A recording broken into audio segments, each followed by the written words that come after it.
1 cup সুজি আর ময়দা দিয়ে বানিয়ে নিতে পারেন পুরো বাড়ির জন্য সুন্দর একটা ব্রেকফাস্ট রেসিপি। তো নমস্কার বন্ধুরা, মাই কিচেন ডব্লিউবির নতুন একটা এপিসোডে সবাইকে স্বাগত। চলে এলাম নতুন একটা ব্রেকফাস্ট রেসিপি নিয়ে। তো চলুন দেখে নেব আজকের রেসিপিটি। খুব সহজে আর খুব কম টাইমের মধ্যে এটা আপনারা বানিয়ে নিতে পারেন সুন্দর একটা হেলদি ব্রেকফাস্ট। এটা বাচ্চা থেকে বয়স্ক সবারই পছন্দের একটা রেসিপি বন্ধুরা। চলুন দেখে নেব পুরো রেসিপিটা কিভাবে বানাবো আর কি কি লাগছে এই রেসিপিটা বানাতে, দেখে নেব স্টেপ বাই স্টেপ। তো পুরো রেসিপিটা দেখার অনুরোধ রইল সবাইকে। চলুন শুরু করবো আজকের রেসিপি। আর রেসিপিটা আপনাদের কেমন লাগলো কমেন্টে জানাতে ভুলবেন না। চলুন শুরু করা যাক আজকের রেসিপি। তো এই রেসিপিটা বানানোর জন্য আমাদের লাগবে সুজি। তো আমি 1 কাপ সুজি নিয়ে নিয়েছি, প্রায় 200 গ্রাম। তো সুজিটাকে আমরা একটু মিক্সি মেশিনে দিয়ে পেস্ট করে নেব। পেস্ট বলতে আমরা জল দিয়ে পেস্ট করব না, সুজিটাকে আমরা শুকনো একটু পাউডার বানিয়ে নেব। একটু দানা দানা মোটা দানা আছে, তার জন্য একটু মিক্সিতে দিয়ে একটু পাউডার বানিয়ে নেব। তো আমি মিক্সিতে দিয়ে দিয়েছি, আর মিক্সিতে দিয়ে দেবো 1/2 টেবিল স্পুন মতো চিনি দিয়ে এটাকে ভালো করে আমরা পাউডার বানিয়ে নেব। তো সুজিটাকে পাউডার বানিয়ে নিয়েছি, এবার একটা মিক্সিং বলে এটাকে ঢেলে নেব। দেখুন কত সুন্দর পাউডার হয়ে গেছে। একটু মধ্যে সুজির দানাগুলো একটু মোটা মোটা থাকে, তাই এটাকে একটু যদি মিক্সিতে ঘুরিয়ে নেন তো রেসিপিটা খুব সুন্দর হবে। আর এখানে দিয়ে দেবো আমরা, আর এখানে দিয়ে দিয়েছি পাউডার দুধ 2 টেবিল স্পুন নাস্তাটাকে আরো টেস্টি করার জন্য। আর দিয়ে দেবো 1 কাপ ময়দা, যে কাপে আমি সুজি মেপে নিয়েছিলাম সেই কাপে নিয়েছি 1 কাপ ময়দা। আর দিয়ে দেবো 2খানা ডিম। বেলা মাখার ঝামেলা ছাড়াই খুব সুন্দরভাবে তৈরি করে নিতে পারেন সকালের এই নাস্তার রেসিপিটি। খুব কম খরচায় বাড়িতে থাকা উপকরণ দিয়ে এটা তৈরি করে নিতে পারেন হেলদি একটা নাস্তার রেসিপি। তো অবশ্যই একবার বাড়িতে ট্রাই করবেন বন্ধুরা। আর যদি বাড়িতে ট্রাই করেন কমেন্টে জানাতে ভুলবেন না রেসিপিটা আপনার কেমন লেগেছে। তো আমি লবণ দিয়ে দিয়েছি স্বাদ মতো, আর দিয়ে দেবো এখানে 1 টিস্পুন ইস্ট। আর ইস্ট যদি না থাকে এখানে আপনারা বেকিং পাউডারও ব্যবহার করতে পারেন। এবার জল দিয়ে এটাকে ভালো করে একটা ব্যাটার তৈরি করে নিতে হবে। একটা উইসের সাহায্যে বা চামচ দিয়ে এটাকে লিকুইড একটা ডো তৈরি করে নেবো আমরা।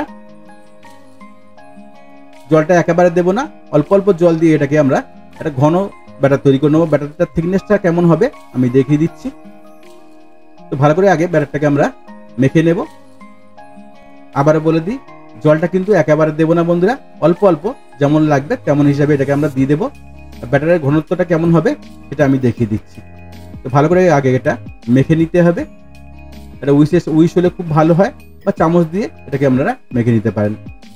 তো মাখা আমার হয়ে গেছে। এখানে দিয়ে দেবো আমি হলুদ পাউডার 1/4 টিস্পুন, একটু কালারের জন্য।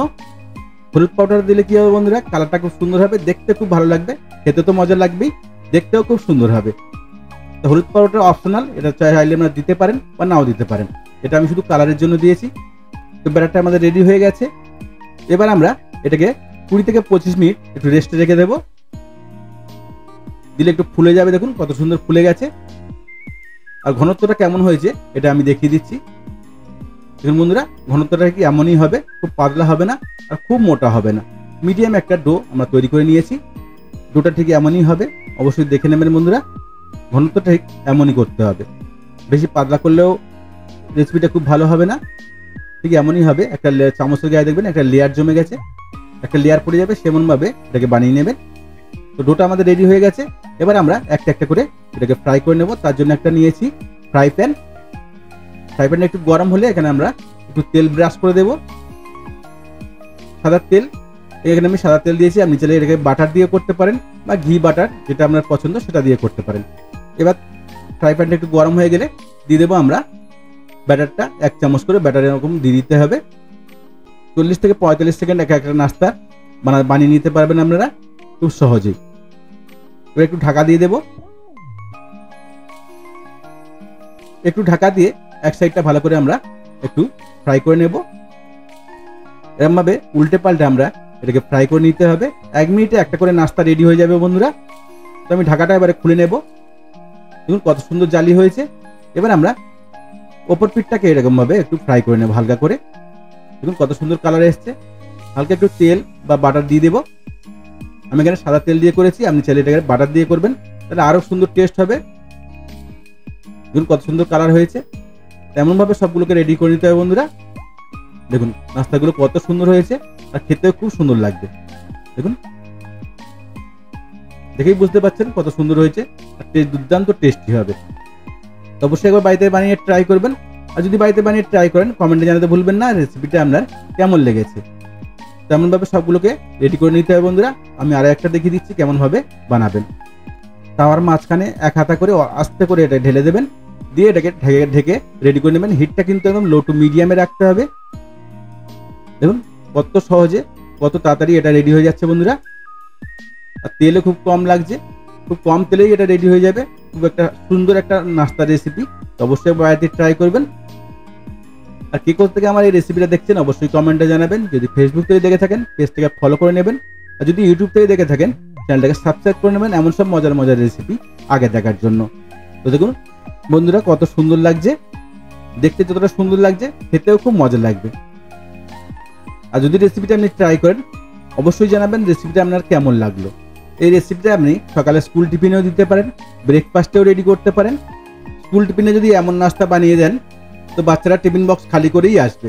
আর ব্রেকফাস্টে যদি বানান বারবার রিকোয়েস্ট করবে এমন রেসিপি বানানোর জন্য। তো অবশ্যই একবার বাড়িতে ট্রাই করবেন। সকালে কাজের ঝামেলায় কি ব্রেকফাস্ট বানাবো ভাবছেন, তো বানিয়ে নিতে পারেন এমন সুন্দর একটা নাস্তার রেসিপি, সকলে খেয়ে আপনার বাহ করবে। তো অবশ্যই একবার ট্রাই করুন বাড়িতে। আমি তো ব্রেকফাস্ট এটা প্রায় দিনই বানাই। আপনারা কে কি ব্রেকফাস্ট করেন সকালবেলা অবশ্যই কমেন্টে জানাবেন। আপনার একটা মূল্যবান কমেন্ট আমার নতুন নতুন রেসিপি বানাতে অনেক সাহায্য করবে। রেসিপিটা কেমন লাগলো অবশ্যই জানাতে ভুলবেন না। আর পুরো রেসিপিটা দেখার জন্য সবাইকে ধন্যবাদ। ভালো থাকবেন, সুস্থ থাকবেন। আবার দেখা হবে নেক্সট রেসিপিতে। আর কি ধরনের রেসিপি আপনারা দেখতে চান অবশ্যই কমেন্ট করে জানাবেন, সেই সব রেসিপি নিয়ে আসবো আমি আপনাদের জন্য। দেখুন বন্ধুরা কত সুন্দর কালার এসছে, দেখতে কত সুন্দর লাগছে। দেখতে যতটা সুন্দর লাগছে খেতেও তার থেকে বেশি ভালো লাগবে বন্ধুরা। অবশ্যই একবার ট্রাই করবেন বাড়িতে। ধন্যবাদ, ভালো থাকবেন, সুস্থ থাকবেন।